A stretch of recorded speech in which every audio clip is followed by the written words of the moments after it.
Esta macabra historia empieza en la cuarta planta de un parking del barrio del Putxet de Barcelona. Durante 22 días, un asesino en serie hará enloquecer a toda la policía y sumirá en el pánico a las mujeres de la ciudad. Su nombre es Juan José Pérez Rangel, un joven capaz de conseguir que ninguna mujer se atreva a entrar sola en un aparcamiento por miedo a morir en manos del que pronto se conocerá como el asesino del parking.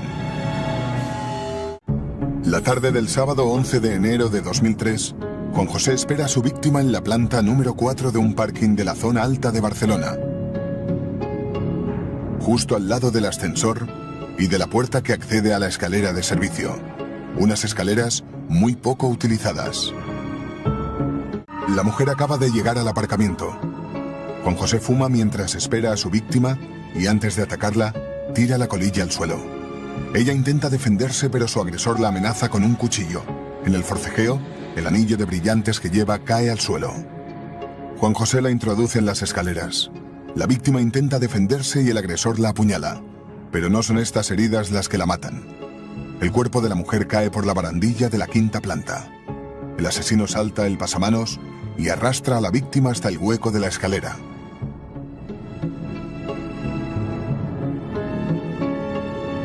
Utiliza un martillo para aplastarle el cráneo y rematarla. Tapa con una bolsa de basura el cuerpo y deja una huella de la palma de la mano. Según el informe policial, el homicida se fuma un cigarro y tira la colilla al lado del cuerpo de María Ángeles. Antes de irse, deja 2 huellas de zapato. ¿Dónde estabas el día que ocurre el primer crimen? El día que ocurrió el primer crimen, o las horas concretas en las que ocurrió, yo estaba primero en casa de mis padres, con mi abuela. ¿Puedes demostrar que ese día estabas en tu casa con tu abuela? Claro, es que un testigo familiar no es válido. En teoría no hay lo que se llamaría coartada, ¿no? Que suena un poco feo. No existe, pero sí que existe la otra persona, ¿no? El asesino solo se lleva el bolso con las tarjetas y el móvil, pero deja todas las joyas. Sale del aparcamiento y se para en el primer cajero que encuentra en su camino, a unos 500 metros de la escena del crimen. Consigue 300 euros porque antes de matar a su víctima le sonsaca el PIN de la tarjeta. Ese mismo día intenta obtener dinero en un cajero situado bastante lejos del parking, en pleno centro de Barcelona. No lo logra, pero una cámara de seguridad obtiene una imagen de él. A esa hora, los hijos y el marido de la mujer asesinada están muy preocupados. La víctima es María Ángeles Ribot, una mujer de 49 años que tenía que haber llegado a las 2 de la tarde a su casa y aún no ha aparecido. Yo fui al parking, donde guardaba ya el coche, y el coche estaba allí, cerrado, lo cual también me extrañó muchísimo y entonces sí que ya pensamos que algo extraño había pasado, ¿no? Los hijos se habían acercado a la comisaría, habían puesto la denuncia y cuando volvieron al parking decidieron dar un vistazo por las plantas por ver si veían alguna cosa. Y su sorpresa fue el comprobar que debajo de la escalera, en la quinta planta, se encontraba el cuerpo de su madre. Los hijos, Andrea y Cristian, recuerdan un año más tarde, en el juicio contra el asesino de su madre, la angustia desgarradora de esa fría tarde de enero.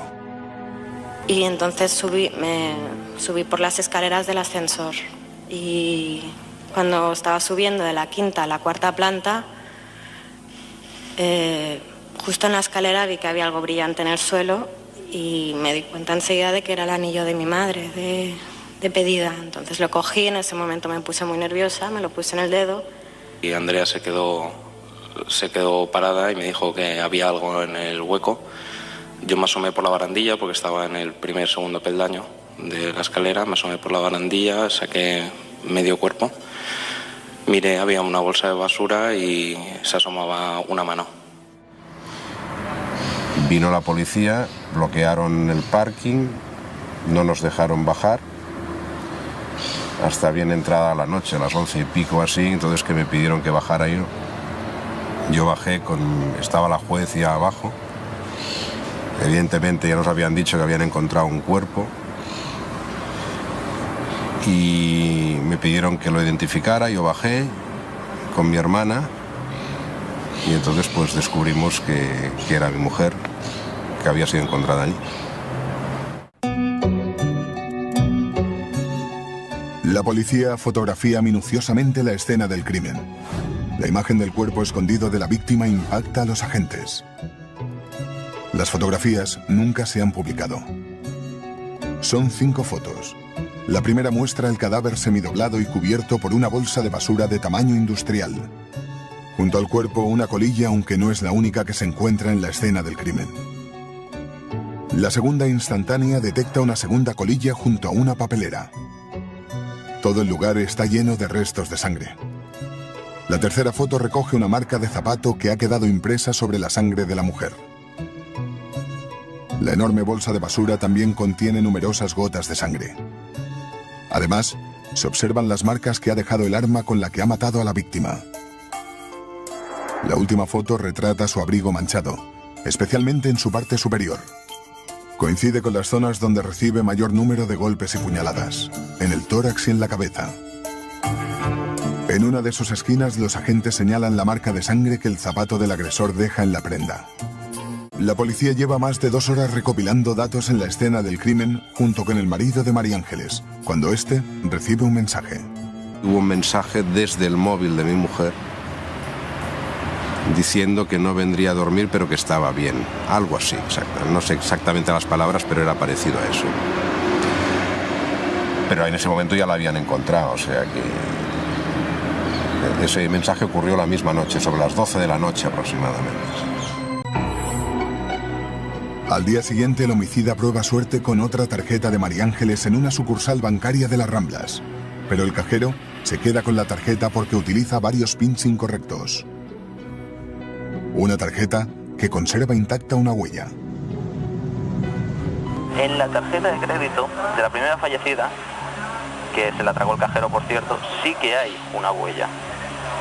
Pero no es mía. Y claro, si no es mía ni de la fallecida, ¿de quién es? Eso tampoco se ha dicho. Esa misma tarde, el informe de la autopsia llega al despacho de la Brigada de Homicidios. Los datos son escalofriantes. La víctima recibe una treintena de cuchilladas, la mayoría superficiales, pero 2 son más graves, la del costado y la del abdomen.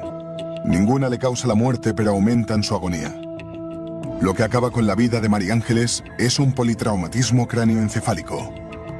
Su agresor la golpea varias veces en la cabeza con algo parecido a un martillo de encofrador, y esto le provoca varias fracturas en el cráneo y pérdida de masa encefálica. Antes de morir, María Ángeles opuso mucha resistencia porque el cadáver presenta heridas profundas en las manos y golpes en los brazos que le hace su agresor cuando ella intenta defenderse. Hasta el lunes, la noticia de la muerte de María Ángeles no llega a los periódicos y le dedican muy poco espacio. En las redacciones, aún no saben que pronto se enfrentarán a una historia que ocupará decenas de portadas. Un día que recibo una llamada de una persona que conoce de la investigación y que me explica una serie de datos que hacen que no me permite revelar, pero que hacen que digamos, a partir de ese momento permanezca muy atento. Y es que me revela que alguien desde el móvil de la víctima ha llamado a la familia. Una llamada diciendo, una persona que sabía lo que había pasado, que tenía información y que si a mí me interesaba que fuera a la estación de metro de Verdaguer y que quería 2.000 euros para ayudar a su familia, que necesitaba el dinero y que me daría información a cambio de ese dinero. Antonio le pide algún dato que confirme que conoce detalles del asesinato. Enseguida se da cuenta de que está hablando con el asesino de su mujer porque le enumera uno a uno los números del PIN de la tarjeta de la fallecida. La policía sitúa en un mapa las llamadas que el agresor hace a Antonio Melero el 13 de enero, solo 2 días después del asesinato. Todas las hace desde diferentes cabinas telefónicas de la ciudad de Barcelona. La primera se produce desde la Plaza Cataluña. El asesino se cita con el marido de la víctima en el Corte Inglés de la misma plaza, en pleno centro de la ciudad, pero no se presenta. A las 4 vuelve a llamar desde una cabina muy próxima y exige que esta vez el encuentro sea a 1 kilómetro de distancia del primer lugar seleccionado, en la salida del metro de Verdaguer. Antonio espera más de una hora en una de las paradas cuando el teléfono vuelve a sonar. El extorsionador ha recorrido casi 4 kilómetros para cambiar de cabina y confirmar que una mujer pasará por el dinero en Verdaguer. La policía ubica las 3 cabinas y los 2 puntos de encuentro. Pronto se dan cuenta de que en algún momento durante el seguimiento, los agentes se cruzan con el asesino en la Plaza Cataluña sin tener ninguna posibilidad de reconocerle. Después de 48 horas de investigación, el grupo de homicidios dispone de muy pocos datos. Un fotograma borroso del posible agresor grabado por una cámara de seguridad el mismo día del crimen y las llamadas al marido sirven para trazar un primer perfil del asesino. Mientras, en el laboratorio, la policía analiza la colilla encontrada al lado del cadáver de María Ángeles.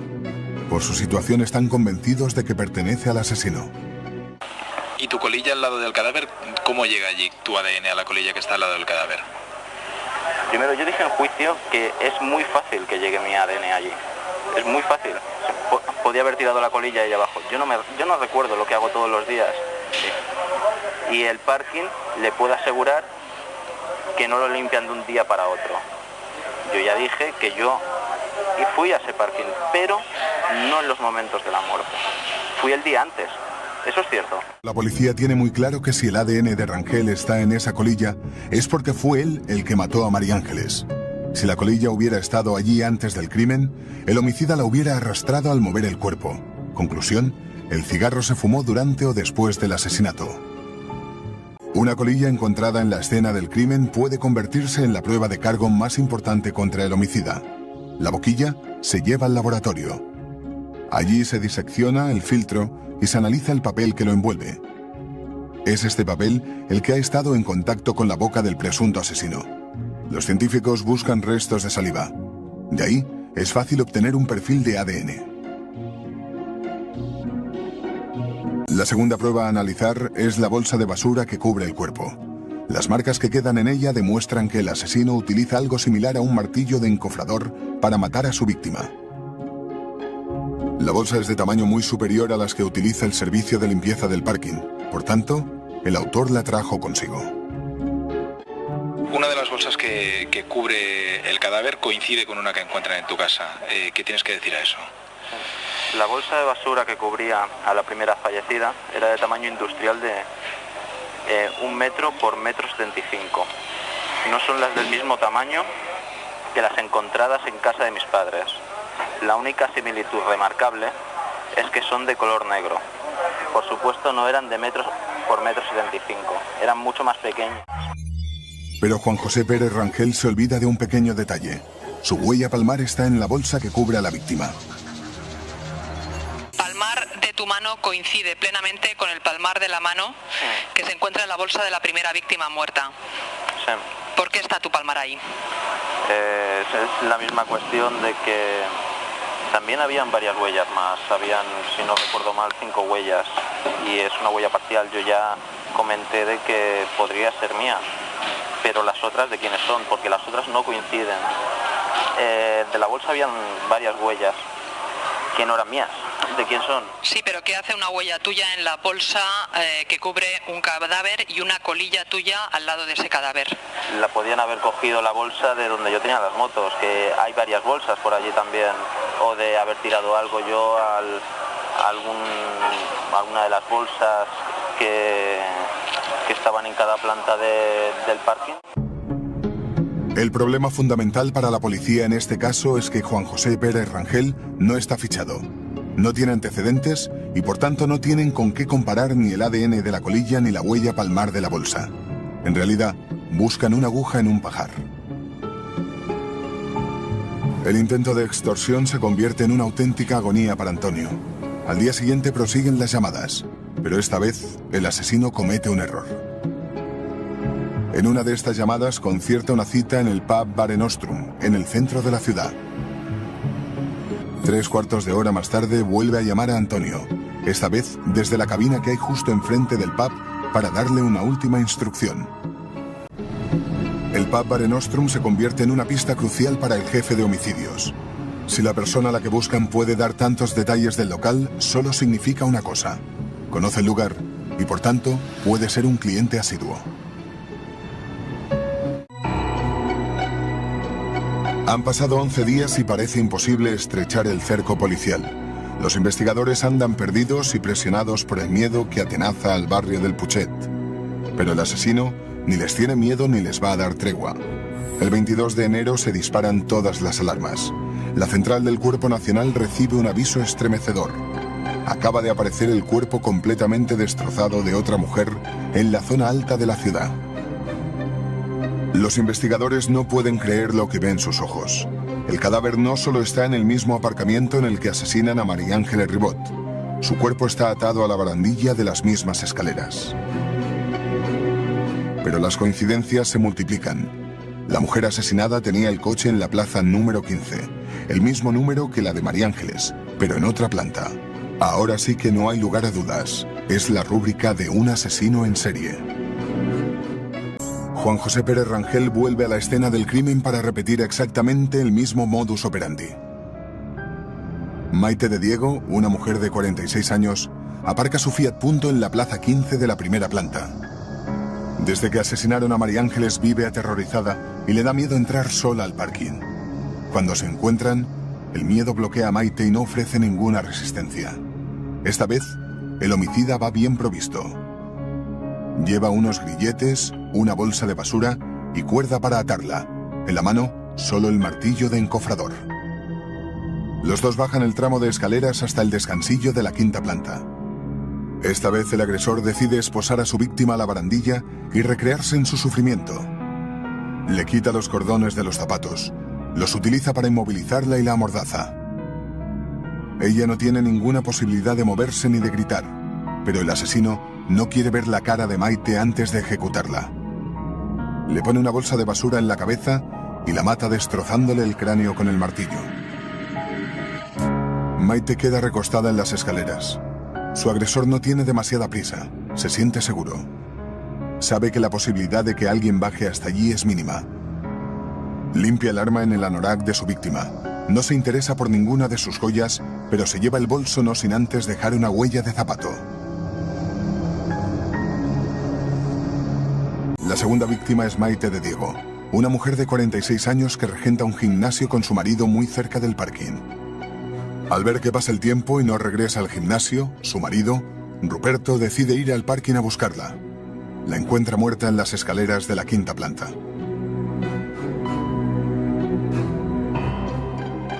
La escena de este segundo crimen es mucho más elaborada que la del primero. Maite de Diego yace muerta con una bolsa de basura en la cabeza, con los pies atados y las manos esposadas a la barandilla. La policía toma fotos de cada detalle. Primero marcan la bolsa de basura con su número de diligencia y el nombre de la víctima. Enumeran una a una las marcas que el agresor deja con el martillo en la bolsa al golpear la cabeza de Maite. Observan que esas marcas son cuadradas con una pequeña semicircunferencia en uno de los lados, lo que indica claramente que el martillo utilizado es de encofrador. Esta vez la bolsa también está cubierta de salpicaduras de sangre. La segunda prueba es el cordón con el que el agresor ha sujetado la bolsa de basura al cuello de la víctima. En una fotografía más al detalle se observan restos corporales adheridos a la cuerda. Fotografían también la hoja del diario La Vanguardia que el asesino introduce en la boca de Maite antes de amordazarla. El diario es del 17 de enero, comprado entre el primer y el segundo asesinato. Después de analizar toda la escena, no hay duda. La policía se enfrenta a un asesino en serie. Los titulares sobre el caso ocupan las portadas de toda la prensa. El periódico titula: La policía atribuye al mismo asesino la muerte de otra mujer en un parking. Y en sus destacados avanza detalles sobre la nueva víctima. Precisamente hoy estaba convocada una reunión para decidir qué medidas tomar respecto a la seguridad del aparcamiento. El Mundo titula: La policía busca a un psicópata como autor de los crímenes del parking. El pánico se extiende a toda la ciudad, pero se vive con especial intensidad en el barrio del Putxet. Nadie se atreve a entrar en los aparcamientos y la policía encuentra notas de disculpa en los coches estacionados sobre las aceras. Policía, dejo el coche aquí. No me ponga multa. No puedo dejar el coche en mi parking. Tengo miedo. Es el parking de las mujeres muertas. El hecho que las dos mujeres sean muy parecidas, rubias, atractivas y casi de la misma edad, 49 y 46 años, desata aún más la psicosis. Las vecinas, en este caso, estamos asustadas. A ver, nosotras tenemos un parking, no tenemos el número 15, yo tengo la 14, pero las características de esta chica también es la nuestra, la de mi compañera, por edad, por similitud. El miedo, desde luego, no es infundado. La policía aún no lo sabe, pero entre el primer y el segundo asesinato, mientras ellos están investigando en las inmediaciones del parking, Juan José Pérez Rangel toma notas desde la puerta del aparcamiento de los vehículos que entran y salen y de quién los conduce. En estas notas figura el coche de Maite de Diego, su segunda víctima. En tu casa encuentran determinadas anotaciones donde hay matrículas de vehículos que estacionan en ese parking y que son anotaciones hechas entre el primer y el segundo crimen. ¿Por qué haces esas anotaciones? Esas anotaciones en sí podía haberlas hecho yo, por supuesto que sí que están hechas por mi puño y letra, ya que lo dije. ¿Cuál es el objetivo de esas anotaciones si tú no eres el asesino del parking del Putxet? Uno puede pensar, las hice yo por investigar, o quizá fui inducido a hacerlas, ¿no? Más que otra cosa. Una persona va a hacer el día 23, día después del segundo fallecimiento, anotaciones en esa zona, hubiese sido identificado totalmente. Pero hay algunas anteriores también. Por supuesto, hay algunas anteriores, pero siempre entre los dos sucesos. Exactamente, entre los dos sucesos. Quizá las hice yo por investigación o quizá las hice yo por inducción a hacerlas, sin querer acusar a nadie, ¿no? ¿Pero tú habías hecho esas anotaciones? O sea, ¿son de tu puño y letra? Tú dices que son hechas por... Son tuyas, por lo tanto los has hecho tú, ¿vale? Y tú sabes para qué las has hecho, si las has hecho porque eres el asesino y por lo tanto buscas otro objetivo, o si lo has hecho por otra cosa. Por lo tanto, ¿qué razón das tú para que se encuentre esos papeles en tu casa? Ya quiero aclararle de que prefiero no acusar a nadie. ¿Pero tú haces esas anotaciones, las haces buscando una tercera víctima? Yo no hice esas anotaciones buscando una tercera. Ni una primera, ni una segunda, ni una nada. Por lo tanto, si no lo haces buscando otra víctima... Ya pues inducido a hacerlas. Este segundo crimen es una copia casi exacta del primero, incluso en la reacción de Juan José después del asesinato. Lo primero que hace es ir al mismo cajero al que fue tras matar a María Ángeles, pero no consigue sacar dinero. Nervioso, entra en la estación de los ferrocarriles catalanes. Ese es su gran error. Las cámaras de seguridad captan uno a uno todos sus movimientos. El presunto asesino entra en la estación de Padua. Este fotograma aporta dos elementos importantes. El sospechoso tiene una coronilla incipiente y lleva una chaqueta con hebillas. Pasa por el filtro de acceso. Una segunda cámara capta el mejor de sus ángulos, una imagen bastante nítida de su cara tomada de frente. En la parte inferior derecha se ve el mismo individuo avanzando por el andén. La policía cree que ha pasado muy poco tiempo desde el homicidio hasta que se toman estas imágenes. El sospechoso está indeciso. Va y viene por los andenes hasta que solo 2 minutos después de entrar en los ferrocarriles decide volver a la calle. Durante todo este tiempo va revisando la cartera que lleva en las manos. Encuentra en la cartera una nueva tarjeta y prueba suerte en el mismo cajero, pero la tarjeta es de la tienda de ropa Zara. A los 3 minutos y 16 segundos de su salida de la estación vuelve a entrar. Evidentemente no ha conseguido sacar un céntimo. Vuelve a los andenes y continúa manipulando la cartera de Maite. Las cámaras de la estación de Padua lo pierden de vista cuando sube a un tren. 40 minutos más tarde, la policía detecta movimientos con la tarjeta de Maite en un banco del centro de la ciudad. Otra vez tienen suerte. Una cámara interior de un cajero lo registra caminando en dirección a la Plaza Cataluña. Aparece al lado de una moto revolviendo en la cartera justo delante de otra oficina bancaria. Una cámara del Corte Inglés muestra sus piernas. La cámara del centro comercial graba cómo empieza a caminar hacia la Plaza Cataluña sin dejar de mirar la cartera. La coronilla y de nuevo la hebilla de la chaqueta no dejan dudas de que se trata del mismo hombre. Ya tienen al homicida grabado desde todos los ángulos. Ahora solo falta lo más difícil: ponerle nombre y apellidos. ¿Eres tú el que aparece en esos fotogramas? No, no soy yo. En los fotogramas de las cámaras de seguridad de bancos, en ningún momento me identifican en los estudios, viendo que no, claramente, que no era yo. En las cámaras de seguridad de lo que son estaciones de ferrocarriles, dicen que sí, viendo una característica que era una cierta calvicie en coronilla, que se contradice en lo que es juicio, ya que yo no la tengo. El hombre que sale en los vídeos, que supuestamente acaba de salir del lugar de los hechos, hay una cosa muy característica, que ¿dónde están las armas? ¿Dónde está con lo que lo ha hecho? No lleva ninguna bolsa, la chaqueta, si no recuerdo mal en las imágenes, estaba abierta. ¿Dónde están? Se tiraron a la basura. Lo primero que mira la policía es mirar en la basura de los contenedores cercanos. Se dejó en la zona que hubiese encontrado, o alguien las hubiese encontrado. Da cuestión a que pueden ser que hayan participado más personas, no solo la persona que ha salido en el vídeo, sino que se pueden pensar en muchas cosas, ¿no? Los fotogramas no son del todo claros, pero la policía inicia el puerta a puerta. Enseñan a todos los vecinos la foto para ver si alguien logra aportar alguna pista. Saben que es vital detener al asesino porque en cualquier momento puede aparecer la tercera víctima. La existencia de estos fotogramas hace enloquecer a las redacciones de los medios de comunicación. Obtener esta foto puede convertirse en la exclusiva del año. Mientras los periodistas están entretenidos intentando conseguir el fotograma que muestre al país la cara del asesino y las patrullas policiales buscan esa cara entre el 1,5 millones de personas anónimas que circulan por la ciudad, el jefe de homicidios apuesta fuerte por un lugar. El pub Mare Nostrum, el sitio donde el agresor se citó con el marido de la primera víctima. Durante varios días los agentes de la brigada de homicidios se turnan en el bar y fingen ser clientes. El 27 de enero, Juan José entra en el pub. Los agentes están seguros de que es el mismo individuo que aparece en las cámaras de seguridad.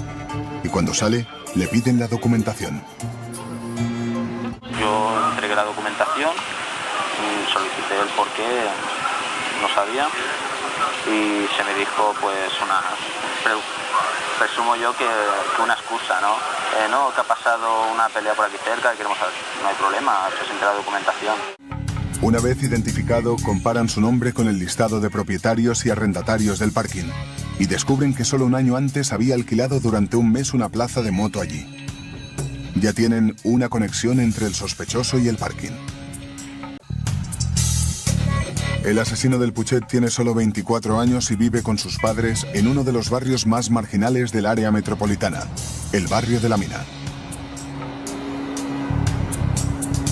Han pasado 24 días desde la muerte de María Ángeles y 8 desde que murió Maite. La policía ya tiene a un sospechoso claro y la presión mediática es brutal, tanto que el miedo a las filtraciones precipita la detención. Pues la detención en sí fue un poco escandalosa, ¿no? Fue coches de delante abrirse las puertas y policías de paisano, ¿no? Que ni siquiera en ese momento sabía que eran policías, ¿no? Los del coche de atrás, todo muy rápido, ¿no? Punta de pistola, sacarme y meterme en un coche supuestamente esposado, ¿no? Y de ahí ya comisaría. La policía respira tranquila porque ha evitado lo que más temía, una tercera víctima. Por fin ven la cara de la persona que les ha quitado el sueño durante 24 días. Cuando te detienen y te llevan a comisaría, Sí. tú no decides no declarar delante de la policía. Sí. Eso es No, yo ante la policía no declaré por consejo de mi abogado. Si eres inocente, lo normal es que tú hubieras querido declarar. Y yo quería declarar, pero él me dijo que no. Ante la policía yo declaré antes de... Bueno, eso mejor que no lo pongan porque eso es ilegal. E incluso la policía dijo que yo había declarado que era culpable, algo que es ilegal, ¿no? Sin la presencia de un abogado. La policía empieza a recopilar pruebas que les ayuden a reconstruir los movimientos de Juan José Pérez Rangel desde el día que mata a María Ángeles, el 11 de enero, hasta su detención. Lo primero que hace es llevarle hasta su casa del barrio de la Mina para registrarla con él delante. Mientras los vecinos de la mina esperan su salida, los agentes se quedan estupefactos con la cantidad de evidencias que encuentran en el absoluto caos de su habitación. En las diligencias policiales consta que las llaves que se encuentran en tu habitación abren los grilletes de las esposas de Maite de Diego. Pero hay que añadir a esto que tendría que mirarse por fabricante. Si de esos grilletes coinciden las llaves, se fabrican a la vez. En ningún momento han mirado eso. Era de apertura simple y además esos grilletes supuestamente tenían abertura en las propias esposas, una palanquita para abrirlas. Es absurdo el decir que coinciden. Es que no se miró. ¿Que las abren? Sí. Como las abrirán miles. ¿No te parece muy coincidente que se encuentren las llaves que supuestamente pueden abrir esas esposas y que se encuentre un listado de coches que entran y salen y que se encuentre un periódico en el que aparece secreto, secreto, secreto cuando se habla del crimen del Putxet? Llamada por ahora. Prefiero dejarlo así. El registro dura varias horas, suficientes para que los ánimos en el barrio se vayan calentando.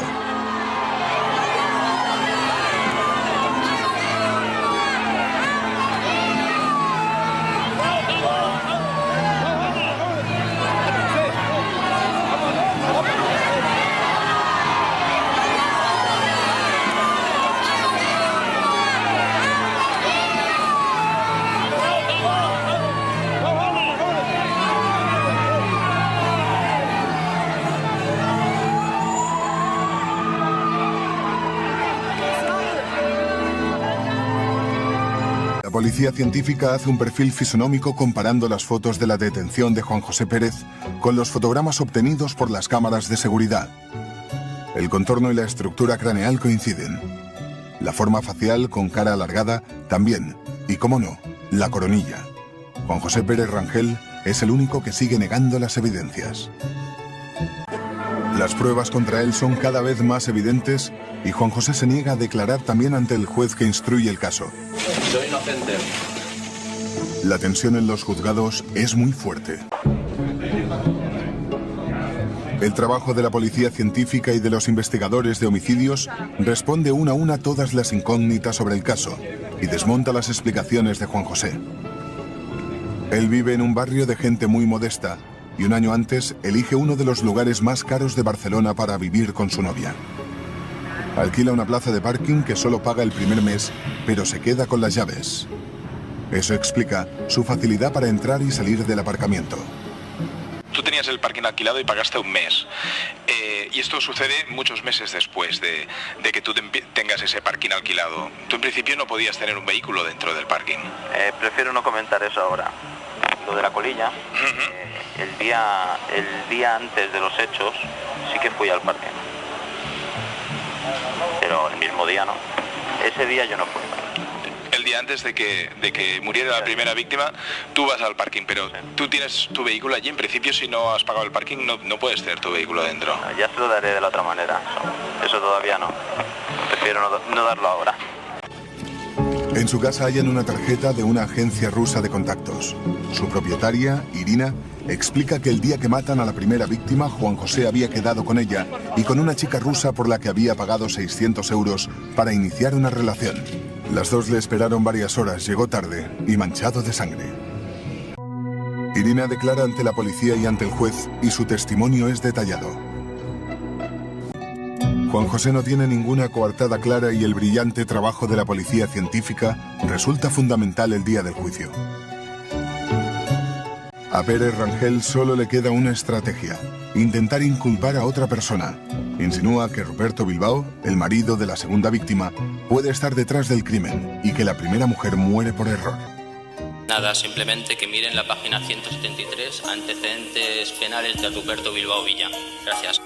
Cuando yo comenté sus antecedentes, la impresión que dio, al menos yo no lo vi durante el juicio en ese momento, sino lo vi en la televisión, se llevaba prácticamente las manos a la cabeza, ¿no? Hombre, es que tú estabais casi insinuando que él podía estar detrás de la muerte de su esposa. ¿Teníais alguna base clara para hacer una insinuación de este tipo? Hay muchas cosas que no me cuadran, como por ejemplo, cosas que no salen en el sumario, en el juicio, en investigación policial, que el coche estaba a nombre nombre de él, del seguro de su mujer, ¿no? Y que ella no sabía ni siquiera el código de PIN de la tarjeta, ¿no? Que tenía ella en propiedad. Teóricamente, si una persona tiene una cosa, la sabe, ¿no? Maite de Diego no sabía su número PIN. Por eso su asesino no pudo sacar ni un euro con sus tarjetas de crédito. Esta estrategia de defensa no consigue despistar al jurado. Juan José escucha la condena sin inmutarse. Apartado B, 13. Juan José Pérez Rangel fue quien hirió y golpeó a María Ángel Ribot Beltrán causándole la muerte. Votos a favor 9, votos en contra 0. Hecho probado por unanimidad. Juan José Pérez Rangel fue quien golpeó a María Teresa de Diego Rodríguez causándole la muerte. Votos a favor 9, votos en contra 0. Hecho probado por unanimidad. Juan José Pérez Rangel es en total 52 años de cárcel. 30 de ellos los pasará íntegros entre rejas. María Teresa Rodríguez. María Teresa de Diego. Juan José Pérez Rangel sale de la sala como una estrella mediática, rodeado de decenas de medios de comunicación. Es que hay como lo que se llamaría policialmente, ¿no?, una orgía de pruebas, ¿no? Todo en contra mía, ¿no? En cuestiones de las que hay cosas que no me indican a mí, ¿no? Que pueden llegar a llevar a una confusión, ¿no? ¿Quién es la persona que puede cometer dos crímenes en el mismo sitio exactamente? ¿Qué clase de persona puede hacer eso? ¿Qué clase de persona?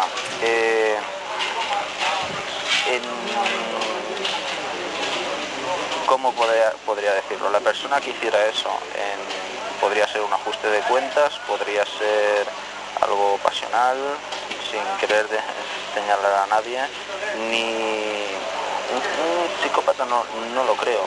Y un robo, al menos a mí, no me señalaría, porque en ese momento yo no tenía tanta necesidad de dinero, y no tenía necesidad de dinero.